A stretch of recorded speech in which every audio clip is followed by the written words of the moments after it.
Quote, unquote, a look back over 21 years of the Quotations quiz. The highlights are chosen and introduced by the deviser and presenter of the programme, Nigel Rees. Hello. When people ask me how it is that quote-unquote has lasted so long, I usually give them two reasons. One, because not having a regular panel, we've been able to range far and wide for our participants.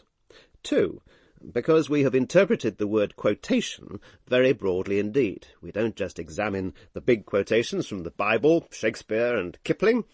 We also ferret about all over the place among the informal sayings of everyday life. But of course, at the heart of the programme are the quotations, acting as a springboard for whatever the panellists can make of them.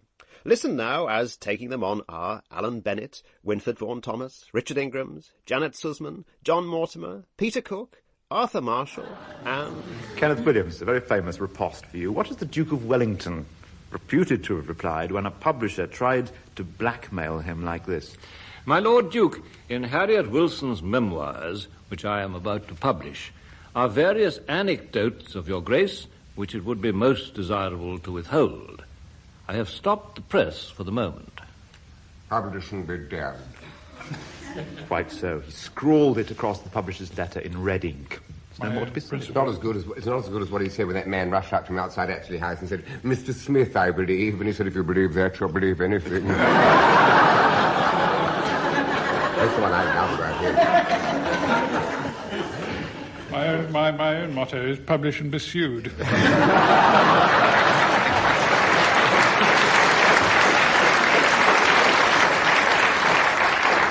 Winford Vaughan-Thomas, these are the actual last words of a real person in a certain situation, but they weren't actually his dying words. Who was he? I should desire that the last words which I should pronounce in this academy and from this place might be the name of Michelangelo. Oh, it's obviously somebody very noble. Could it be the first? It must be the 18th century. It's got a great ring about it, isn't it? Mm. Yes. It's like Sir Joshua Reynolds about to make his last public announcement before departure. You always offer your answer so modestly, and it is quite correct. Well, I edge towards them. I'm afraid to be too bold in case I'm wrong. It was Sir Joshua Reynolds who was the first president of the Royal Academy, and these were the last words of his last discourse, but in fact he lived for another 2 years. He died in 1792. Well, he didn't beat my grandfather's last words. He was a bit of an old rebel, but finally he led the Rebecca riots in Pontardalis, but finally he had to conform and live with the chapel. And as he lay dying, the old rebel's eyes flashed, and the minister arrived and said, "Mr. Lewis, you're going to see your Maker face to face." He said, "Can you assure me of that?" He said, "Mr. Lewis, if ever a man is going to see his Maker face to face, you were that man." And gathering his last breath, my grandfather said, "Well, in that case, there are one or two pertinent questions I'm going to put to him." Can I offer an overheard remark about Michelangelo? It was two ladies behind me. One of them said, who was it that painted that Sistine Chapel ceiling? I don't know. It wasn't Underwoods of Bramley, was it?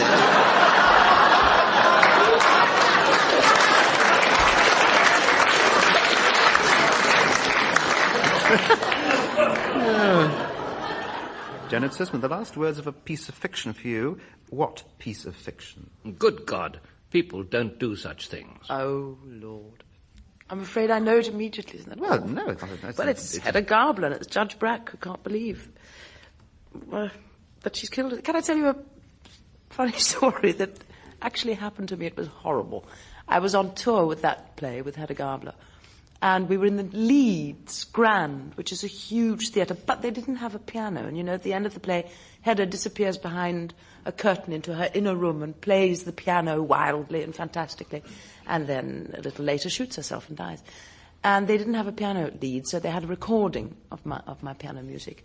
And I disappeared behind the curtain, and the cue came for this wild tarantella to break forth and for the play to draw to its wonderful conclusion.